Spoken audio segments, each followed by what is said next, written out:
பிற மொழி கலப்பு இல்லாம தூய தமிழ்ல உங்களால பேச முடியுமா அப்படின்னு கேட்டோம்ங்க.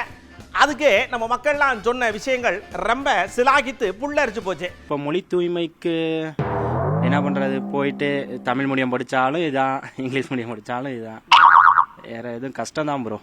ஒரு சாதாரணமாக எடுத்துக்கிட்டிங்கன்னா ஒரு பேருந்துன்றது கூட பேருந்து, ஊர் வந்து, மயில் வந்து அப்படின்னு யாரும் சொல்கிறது இல்லை. எல்லாமே பஸ்ஸு, காரு, அந்த மாதிரி டூ வீலர் அப்படின்னு சொல்ல ஆரம்பிச்சிட்டாங்க. அதனால் அன்றாட வாழ்வியல் தமிழ் வந்து வழக்கழிஞ்சு போச்சு. சென்னையில் 3 சக்கர வாகனம் ஓட்டுறேன். எங்களுக்கு தொழிலே இந்த 3 சக்கர வாகனம் தான். ஓகே. இன்றைக்கு போதியமான ஊதியம் இல்லை. ஓகே. ஆகையால் கொஞ்சம் கஷ்டப்பட்டு இருக்கிறேன். ஓகே ஓகேன்ற வார்த்தை நீங்க இங்கிலீஷ்லயே சொல்றீங்க, என்ன வேற? எப்படி வந்தீங்க அப்படியே தமிழ்ல சொல்லுங்க.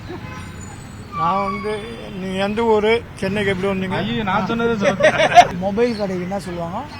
போன் கடை. போனும் இங்கிலீஷ்,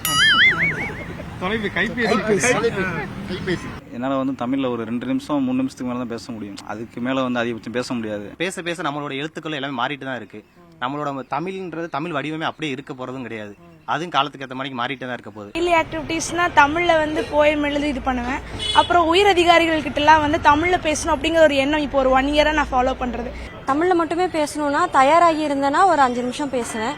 இல்ல அப்படின்னா ஒரு 2-3 நிமிஷத்துக்குள்ளேயே முடிஞ்சிடும். தமிழ் மொழி தான் முக்கியம் அப்படின்னா இப்ப நான் தமிழ் மொழியில பேசுறேன். தமிழ் பாதுகாக்க தான் படுது. என்னை பொறுத்த வரைக்கும் தமிழ் பாதுகாக்கப்படுது. நம்மளுடைய குழந்தைகளுக்கு தூய தமிழ்ல பெயர் வைப்பது, தாய் தமிழ் பள்ளிக்கூடங்கள்ல படிக்க வைப்பது, இப்போ இருக்கக்கூடிய சமூக ஊடகங்களில், ஏன்னா அது ரொம்ப மிகப்பெரிய சக்தியாக இருக்கிறது. எனவே சமூக ஊடகங்களில் நம்ம பிறமொழி கலப்பில்லாமல் பேசுவது என்பது தமிழை வளர்த்ததற்கான முதல் படிக்கட்டாக நான் பார்க்குறேன். இந்த மாதிரி பண்ணாவே தமிழ் வந்து சரியாக இருக்கும். குறைஞ்சபட்சம் எல்லாருமே முடிஞ்ச அளவுக்கு தமிழில் பேசணும்.